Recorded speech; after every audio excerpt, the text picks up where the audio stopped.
Message delete मत कीजिए please, हमारी लाइव खराब हो जाएगी।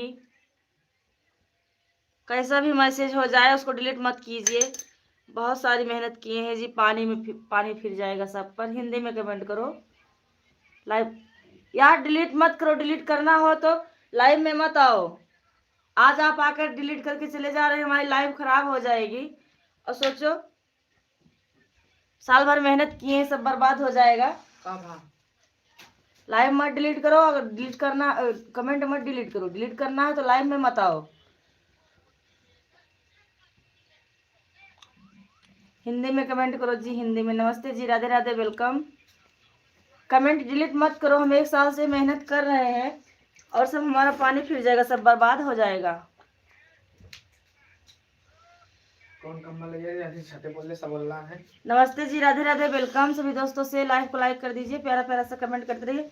कोई अच्छा बुरा कमेंट होगा, गलत कमेंट